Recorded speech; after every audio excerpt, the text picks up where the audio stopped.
Advanced transcription number 1. Speed 100 words per minute. Start. Sir, it has been brought to our notice that there had been concealment of surplus lands. We are making efforts to locate where concealment had been there. There has been a lot of surplus land, but so far they have not been located. We are trying to locate them.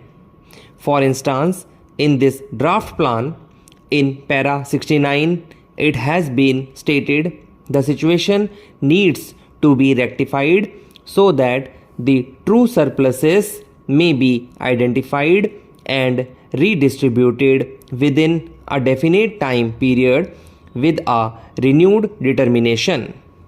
It has therefore been proposed that the process of correcting land records and redistributing all the true surplus be completed within 5 years. This is what we have been striving for. Not only this, in some states, even the land records are not up to date. In some areas, they are not even available. Therefore, we are also trying to bring the land records up to date. Land records are being updated and proper entries are being made. Now, there are tenants who have land but they are not being regarded as tenants. Therefore, they do not have any rights. Unless they are regarded as tenants of land, they would not have any rights. Land records are being updated and this effort is being made in almost all the states. Consolidation of holding is also very necessary, which we are doing. Sir, as you know very well, holdings in this country are very small and these holdings are also at different places. Sometimes a person who has only 2 acres of land has that land at 3 different places.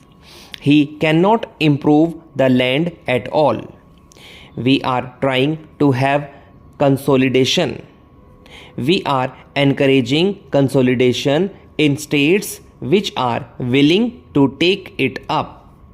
Then the land which is declared surplus is of a very poor quality.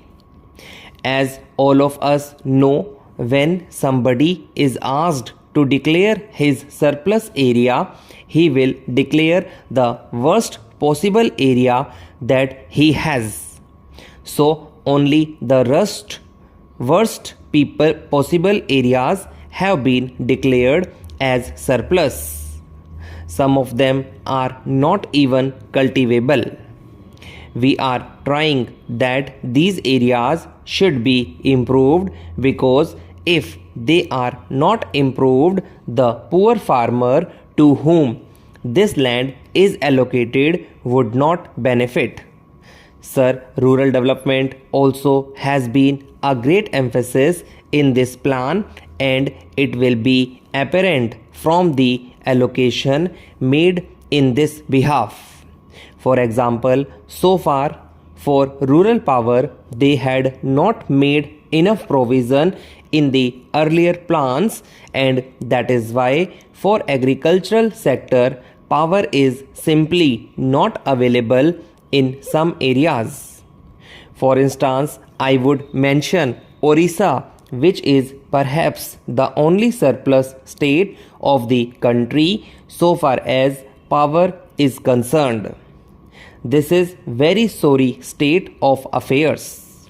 That is why we are trying to place more emphasis on power for rural areas. A provision of rupees 3000 crores has been made, which is far greater than the provision so far made. Similarly, for roads, roads have been constructed by some states and the economy of their villages has changed considerably.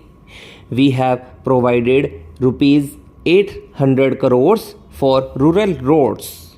Similarly, a provision has been made for traditional cottage industries and we can provide some sort of employment in some areas. Some women are employed there and this generates some additional income. Previously, in the fifth 5-year plan, a provision of rupees 300 crores had been made for traditional cottage household industries. But in this plan, a provision of rupees 100 crores has been made. It will generate a lot of employment and will improve the economic condition of these poor people. Similarly, houses are very necessary. In some areas, houses are not available. Only small thatched huts are available.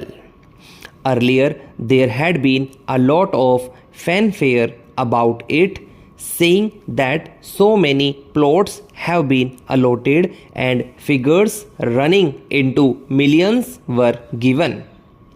But there were not sufficient allocations for housing. Only rupees 55 crores had been provided in the fifth 5-year plan. This is a very insignificant figure. So far as rural housing is concerned, we have provided rupees 500 crores, 10 times more. This is thus a big leap we are taking for rural development. It is very necessary for a person to have a house to live in at least. For hilly and tribal areas, rupees 800 crores have been provided separately. For rural development in the public sector plan outlays, we have provided 43% of the total outlay, whereas in the earlier plan it was 35% only. The total allocation is rupees 29,000 crores as in the last plan. Sir, I would like to draw the attention of this august house to one more matter. We talk about poor farmers and also about economic empowerment of rural women. I have also motivated a few women farmers to come forward to start work to cater to the needs of 50 spinning mills which are located in and around this area. Sir, as a teacher, I am pleased to note that the government have appointed an old teacher, Dr. Kothari, as the chairman of the University Grants Commission. We are proud of his scholarship and of his devotion to duty, and we feel that under his able guidance, the University Grants Commission would be able to render increasing service to the cause of education in this country. I am glad to know from the Education Minister that the University Grants Commission and the Education Ministry are functioning harmoniously, but I wish to point out that in the last report of the University Grants Commission, the Commission pointed out certain difficulties in carrying out its responsibilities. I do not know what steps were taken afterwards to remove those difficulties and to ensure to the University Grants Commission autonomy which is its due. Sir, we are holding conferences of the Ministers of Education and conferences of the Vice Chancellors of the universities, and I feel that we should also hold conferences to the Chairman of the University Grants commissions of various states.